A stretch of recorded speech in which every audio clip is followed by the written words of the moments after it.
అబ్బా భద్రాచలం పోలీస్ స్టేషన్లో పనిచేసే సిఐ బర్పాటి రమేష్ సార్ అయితే మస్తు సిన్సియర్ ఆఫీసర్ ఉన్నాడట. దుకాన్లల్లో కదా ఎంఆర్పి రేట్ల ట్యాగులేసి సామాన్లు అమ్మినట్టు సారు కూడా ప్రతి సర్వీస్కి ఒక ఎంఆర్పి రేటు ట్యాగ్ వేసి నియతిగా పనిచేస్తుండట.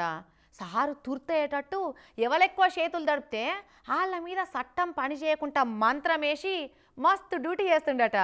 అట్లా చేసుడే తప్పైపోయింది పోర్రే.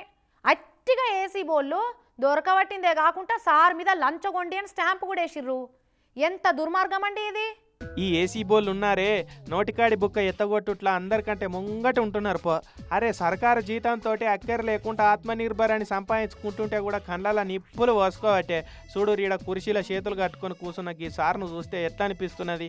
మంచితనం అనే మాటకు ప్యాంటు టీషర్టు దొడిగితే అచ్చం గీసార్ లెక్కనే ఉంటుంది కావచ్చు అనిపిస్తున్నది కదా. ఆ మర్యాద విధేయత చేతులు కట్టుకున్న వినయం అబ్బా ప్రపంచ అమాయకత్వానికి బ్రాండ్ అంబాసిడర్గా సార్నే చేయొచ్చు అనిపిస్తున్నది కదా.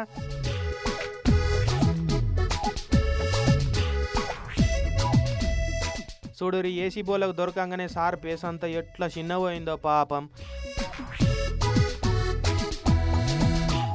భద్రాచలంలో గ్రావెల్ లోడ్తోని పోతున్న లారీని పట్టుకొని పోలీస్ స్టేషన్కు తీసుకుపోయిండట సారు అలా డ్రైవరు ఇంకొకైనా. పైసలు ఇస్తావారా కేసు పెట్టాలన్నారా అని అలవాటైన తీరులో పోలీసు భాషలో బెదిరించిండట. మళ్ళీ కేసు పెడితే లారీ సీజ్ అవుతుంది. గుడి ముంగడ బిచ్చగాళ్ళకి ఎన్నో రూపాయలు దానం చేస్తున్నాం. కాకి బట్టలు వేసుకొని బిల్డప్గా బిచ్చం అడిగేటోనికి వేయకుంటే మళ్ళీ బింకానికి పోతాడని ఎందుకు వచ్చిన పంచాదని 20,000 రూపాయలు ఫోన్పే కొట్టిండట లారీ ఓనరు. అప్పుడు పోరా భయ అని ఇడిచిపెట్టిండట ఈ సీఐ గారు. పొలానికి చీడపురుగులు పట్టినట్టు ఈ సీఐ మా లారీలకు చీడపురుగు లెక్కనే తయారైండు. ఎట్లయినా పట్టియాలని ఏసీ బోలకు ఫిర్యాదు ఇచ్చిండట లారీ ఓనరు. ఇక ఏసీ బోల్ వచ్చి పైసలు కొడుతుంటే రెడ్ హ్యాండెడ్గా పట్టుకున్నారు.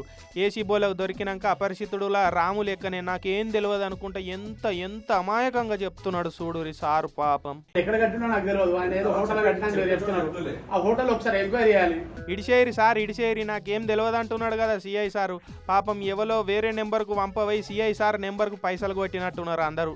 ఏం చేస్తారు నన్ను కొడతారా చంపుతారా సార్ చంపితే చంపురి సార్ అని అంటున్నాడు. ఎంత నియతిగాల్లోడైతే అట్లా అంటాడు చెప్పురి.